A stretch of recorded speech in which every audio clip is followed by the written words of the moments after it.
Oh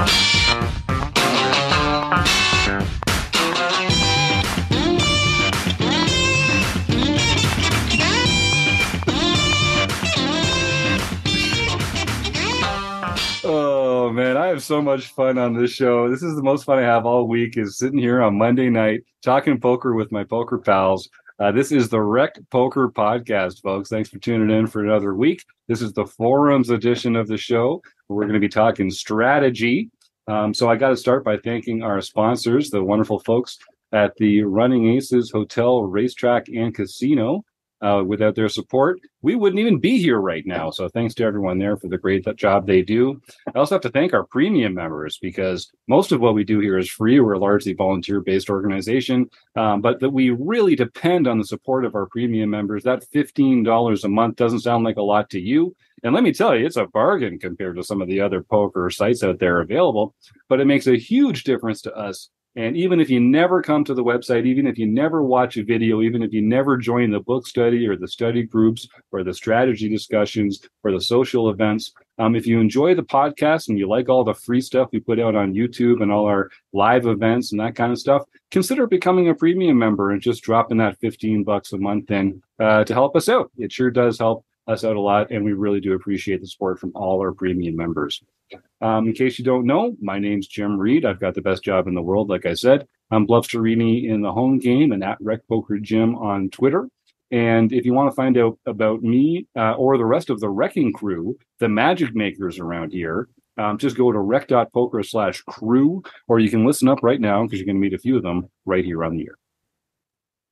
I'm Chris Jones. You can find me 5B5 on Twitter or 5x5 in the PokerStars home game.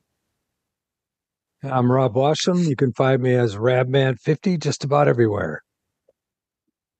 I'm Taylor Moss. You can find me at Taylor_Moss on Twitter, and Gopher Boy TJM in the home game.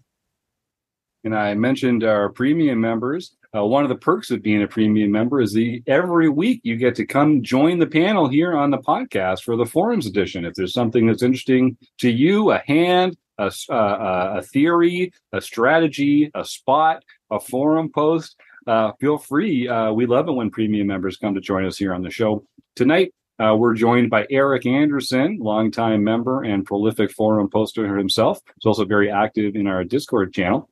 Eric, why don't you share where Rec Poker Nation can find you if they want to find out a little more about Eric Anderson? Hi. Well, the easiest way to find me is on Anderson85 at rec.poker. And I do encourage all the members to join these things. It really helps to try to put your thoughts into words. And it's good to. I'm surprised more people don't come join this. I'm a little surprised too. Thanks, Eric, because I find you said it, man. It's one thing to watch videos. It's one thing to sort of listen to the podcast, all that passive learning. It's better than nothing.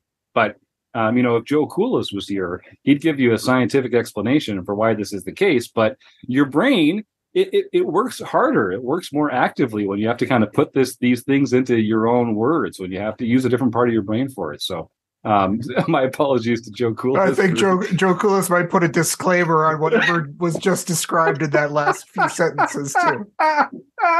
But it does help. It helps to put things in your own words, to critically analyze things, to be challenged, to actually have your assumptions challenged by other people. That's a key part of learning. And if you just kind of listen along and say, oh yeah, that makes sense, you're not really getting the most out of the material. So thank you, Eric, for coming on the show. And if you're listening along and you think this sounds like a fun time, please do come and join us. It's every other Monday night. We record these things right after the chats edition of the podcast, and all our premium members are welcome to join.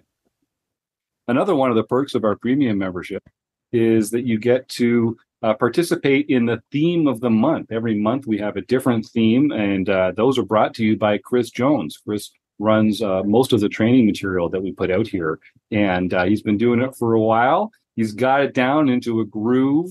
We've been working through the streets this year. We're currently wrapping up the turn street decisions. We're turning over to the river, and we're going to be talking about various exploits and deviations from GTO.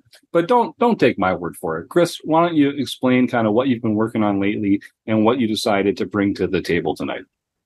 Yeah, so for May, we've been really talking about these sort of bread and butter spots where somebody opens and a blind defends. So it's a heads up spot, single raised pot, and sort of how we approach kind of the decisions as we go along in the streets. For the hand that we're going to talk about tonight, we're actually going to flip positions a little, but I think there's still some really relevant conversations to be had about river decisions in this hand. It's that exact kind of spot. We've got an early position opener in this spot and a blind who defends. And we go to flop, we get to a river, and we've got a decision before us. And that's kind of what we've been doing for several months here at Rec Poker. We've kind of been building on it. I'm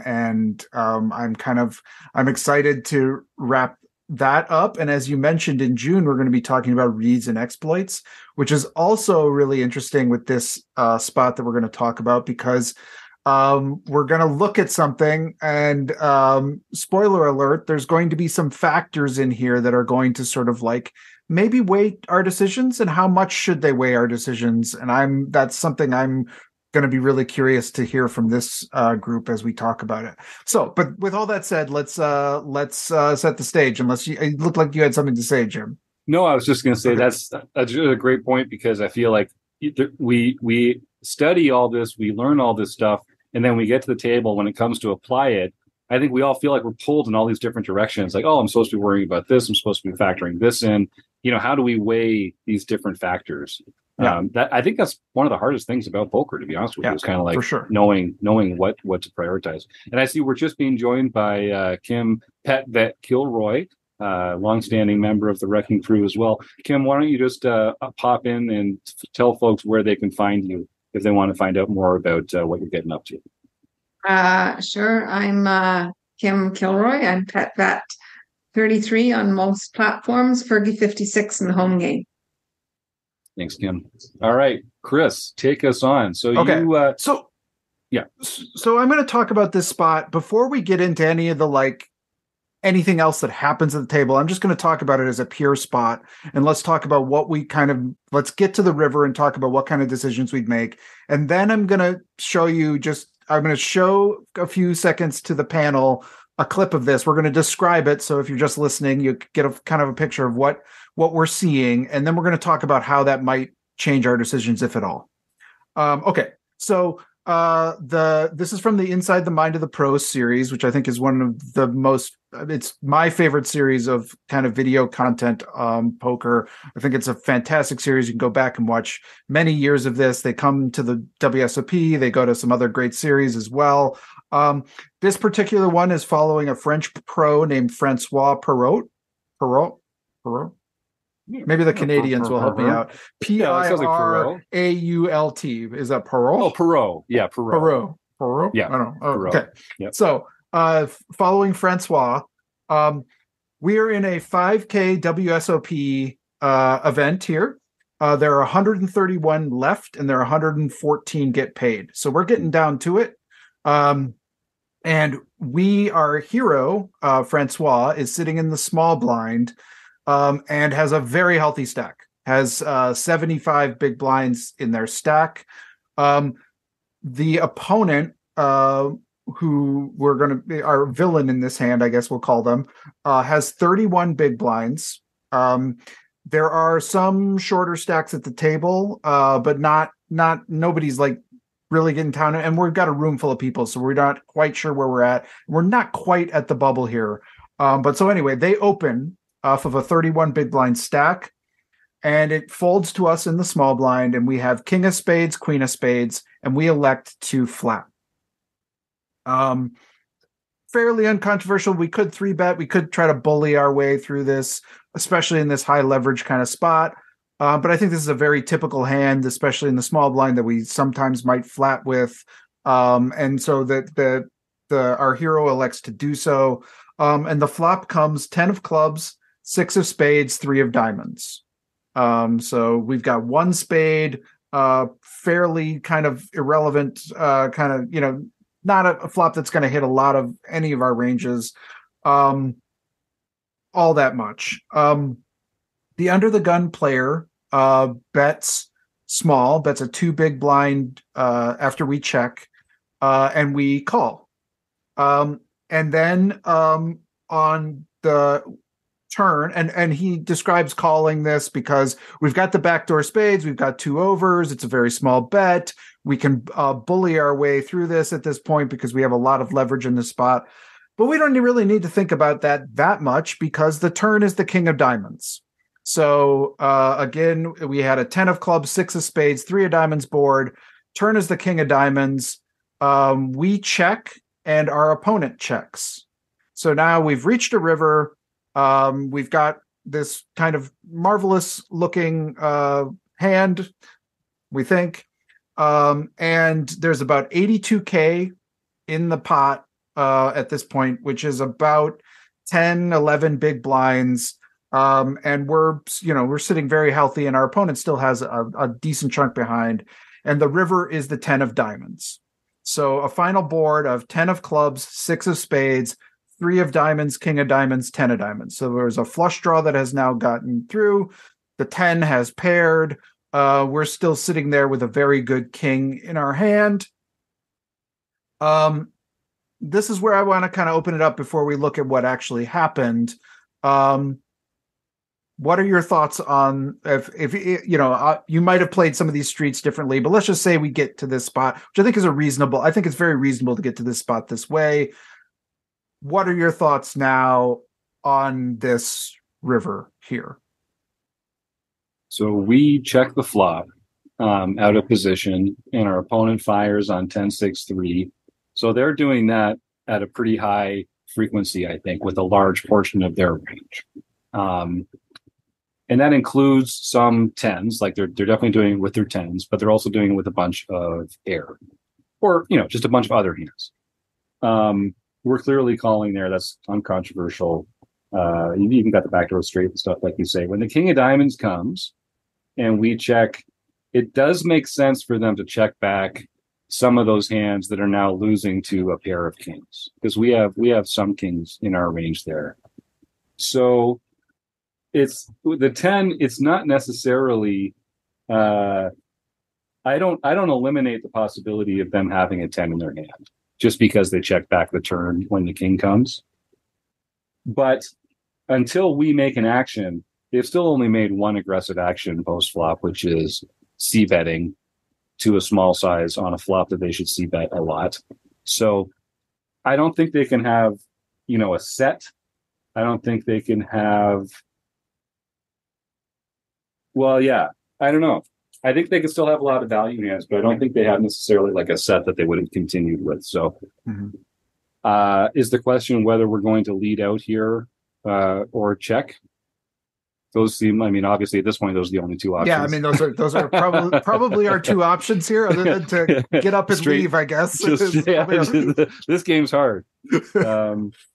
Yeah, I think there's a good chance that we're ahead here. If they're not holding a 10, then wouldn't they also bet a king on the turn if they had a king? I think they would. So unless they are holding a 10, I think we're ahead. So I'm going to be thinking about what's the best way to capture value here. Is it by leading and trying to get called by, a pretty thin range of hands from our opponent? Like, what are they going to call with 2 10s and a king on the board? Like, pocket jacks isn't in a very comfortable position at that point either. Or just check calling. The more I think about it, the more I kind of feel like check calling is the way that I would play it in flow. Yeah, I agree. I agree. I think it's tough because we're out of position. And like, if you ever are trying to like figure out like, how valuable is it being in position versus out of position? I think this is like the classic example. It's like, hey, you've got top pair on what should be a relatively safe board. But then you think and like play through things in your head like Jim was. And it's like, okay, well, if I bet they're going to fold all their worst hands. If I check, they might check behind and I might not get any value. Like, how am I going to go about getting value with a king here? And I think it's pretty tough. And the, I guess, downside for checking here is they're less incentivized to bluff because we are getting close to the money, like preserving chip stacks are like good. If they've got pocket eights, like they're very happy just like checking this down as it goes through. So I still think the check call is like the best option because like you want to allow them to bluff into you here, even though there's probably a low probability that they're going to bluff. But I still think like you take that opportunity versus if you bet, you're just going to let them play really well against your exact hand. What position were they in again? I know small blind, but the razor under the gun one, or I forget what we're actually supposed. Whatever the error. He's second to act at the table. EP in a 8-handed or 9-handed. Yeah, this is a 8 max, so it's 8-handed. Okay. Thanks. So low jack. Well, not quite. Under the gun 7. Yeah. And if folks are.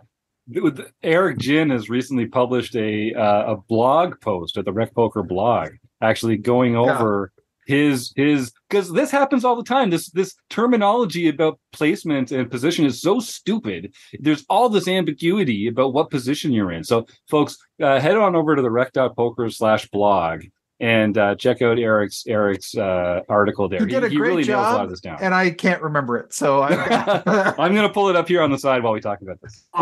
If we're 8 max, the first position is EP, then it's low jack, high jack, cutoff, button, small blind, big blind. Right, Eric?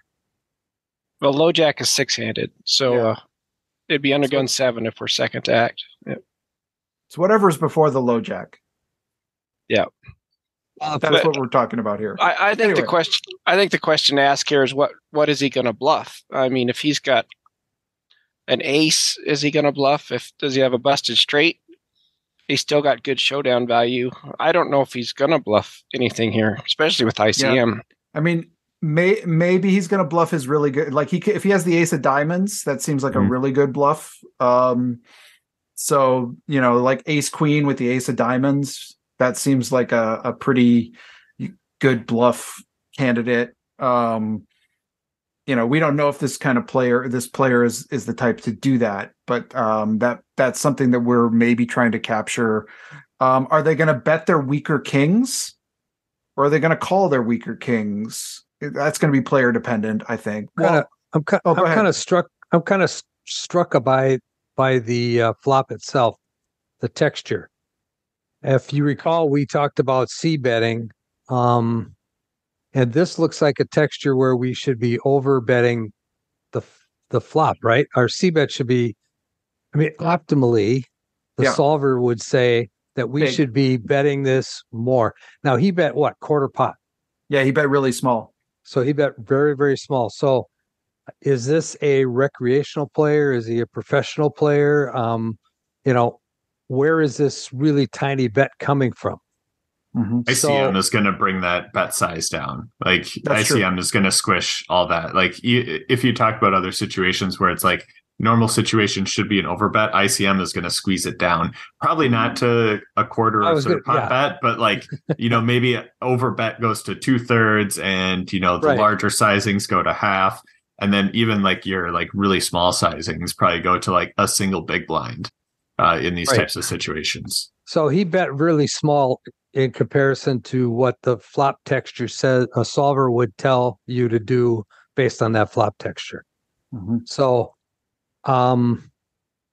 my guess is that he is just c-betting this flop because it doesn't look like it hits anybody. Another thing we need to keep aware of is the fact that we call from the small blind and not the big blind. Mm-hmm. That means our range is going to be much smaller than we would if we had called from the big blind. Mm-hmm. So it's probably less likely that he's worried about the flop hitting us as much as he would be if we were in the big blind. Mm-hmm. So he could bet a little smaller, try to get a little value out of just whatever. And so now we get to the turn and we get the king. And I say that we should check this, like you guys talked about, and let him bet into us. And it's definitely a call, a check call at this point. So So I think what I'm hearing fairly strong consensus is that we should check with the intention of check calling. And so Kim, no. We're talking about the river right now? Yeah, on the river. Yeah. Yeah. No, I think we bet small, like a third That's pot. Okay. Yeah. Okay. Yeah. With the intention of getting called by pocket nines and pocket eights. Yep. And especially those that, have a diamond. Yep. Right. Right. I'm in the donk camp too, because I just don't think he's going to bluff. Yep. Well, let me just tell you what happens, and then I think either we're leading here or we're check calling. Any other thoughts about what we might do? I started to get really worried about check calling here, honestly. The more that I thought through this and the board run out that it is, the diamonds are scary. What does our opponent check with us diamonds on the turn? You think he bets turn again? On the turn, you mean? Yeah. Because of ICM, it's not really worth bloating the pot in these ICM situations. Normal other spots, I'm totally with you. I just think I have concerns that ICM would dictate a lot more passive actions on the turn here, especially with strong draws. So let me ask you this: would anybody check fold this? I was honestly starting to hesitate towards it, especially if they use a bigger sizing. A smaller one, I don't know. We don't think they're bluffing. We keep using that phrase, we don't think they're bluffing. We don't think they're bluffing. Well, if they bet river, they're not bluffing.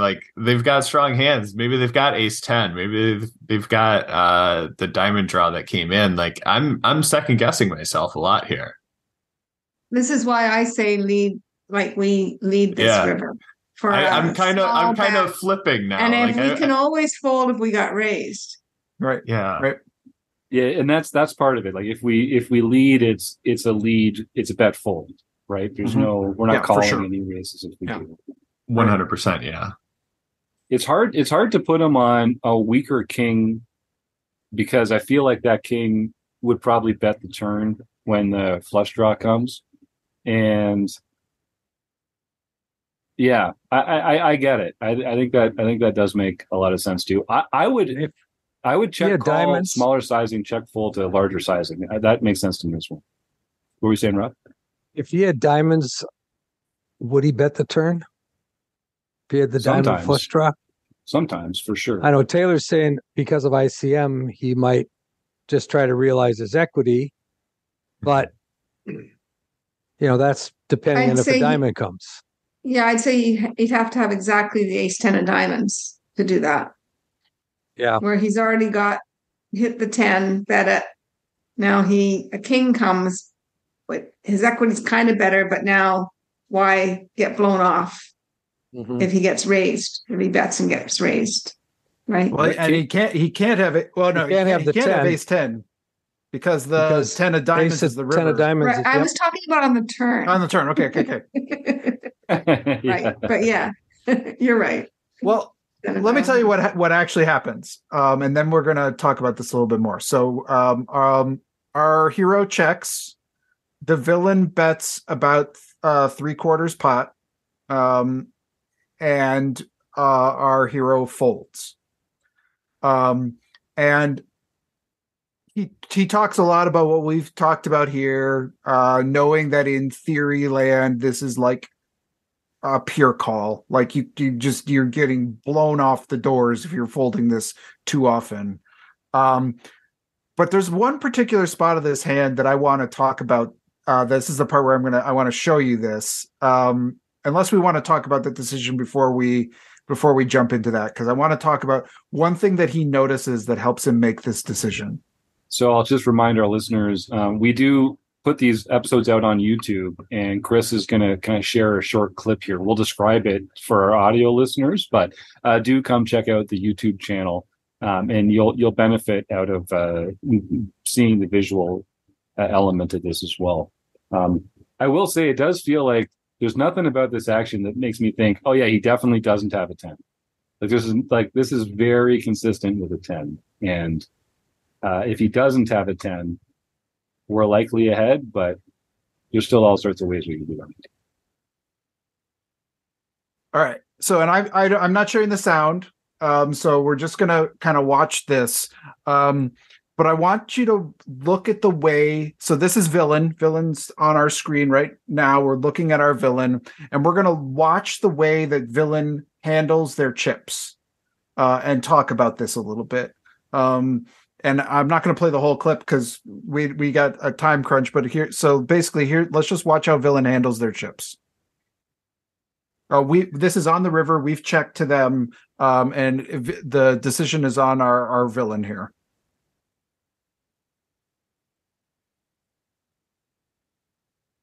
So this is the under the gun player that we're looking at here? Yeah, we're looking at the under the gun player. Here's a very close up. We're looking at their chips.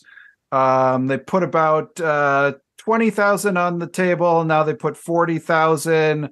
Looks like they're going to put 40,000 in the middle. Then they put another 10 on there, another 10, and then they put it out in the middle. So basically, the way that I would describe this, and somebody else can help describe it as well, is they cut out a little bit, and then they just keep adding a little bit and a little bit and a little bit. It's like they're sort of like doing some sort of like calculation in their head. I'd be curious what anyone. I won't spoil what the pro talks about this, but is this something that you ever look for? And is it something that is there any way that people sort of construct their bets? Is this something that you're kind of looking for, and what does it tell you? Yeah, man, what was it? 2 years ago, I made the final table for the Learn Pro Poker WSOP staking, and I grabbed a lot of people here and had me review hands and do as much as we could versus my opponents. And I caught some similar things, although online versus line. But I caught similar tells for my opponents where they would go like half pot and like click up like one or two extra half big blinds on there. And like that person that I found that read for, like that was always value when they would click up a few more extra half big blinds or, a full big blind.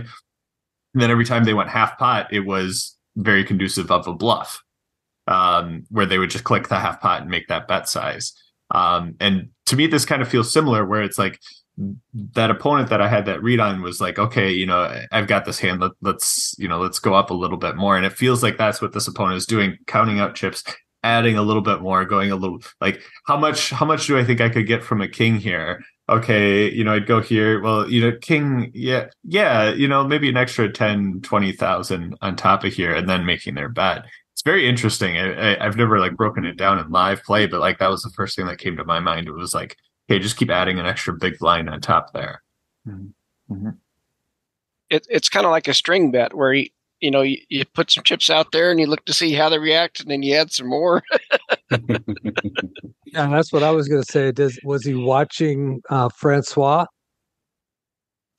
reaction to the chip stack as he kept adding to it, or was he? Because you couldn't really tell there if he was. Yeah, you could only see his hands there, right? Right. Or what about, okay, I'm going to have to bet here. If I want to win this pot, I'm going to bet this much. No, hang on, that's probably not enough. I'm going to add more. No, I really want him to fold. I'm going to have to bet this much. This is the part. This is what I come to, because it's obviously he's decided he has to bet. Or he's decided he's going to bet. He's decided he's going to bet. We don't know if it's for strength, for value, or as a bluff.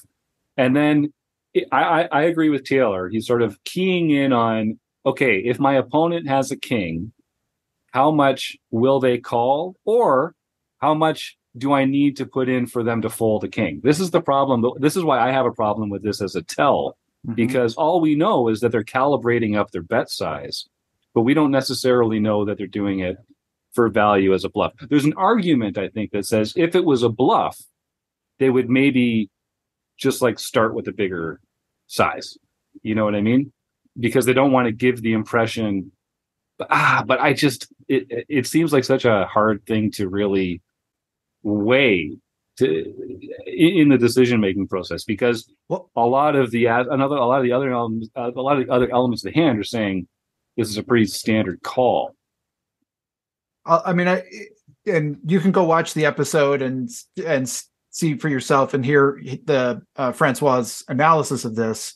But it ultimately, he's kind of in the same camp as us. He's feeling like, where am I getting the value? Where are the bluffs coming from? There are a few out there. Is this player really making this move as we're kind of getting into this spot? This feels like a value heavy spot. And then he describes this action that the player takes as a very value heavy sort of action, that people who make bluffs usually have an idea in their mind. They don't want to draw attention to themselves, and they just sort of like put their bet out. Whereas the people who are like sort of taking this and putting a little pile on, and they're like trying to figure out, how much can I get paid? Because I've got something here. And so whether he's right, we never know. I mean, he folds and the player wins the pot. But I think it's a really interesting spot, and it's a really interesting way to think about some of our river decisions. And honestly, it's something I have never, ever, ever looked at. Like, how I've looked at people who look nervous or how they handle their chips, but like how they construct their bet in that physical way is something that I've never paid any attention to. It's interesting. It's interesting to think about. Yeah, see, he should have led the river. yeah. But then when the guy makes the bet, he has to sit back for 2 minutes and watch the breathing. You love that. You love that Ryan LaPlante trick. That is a good one.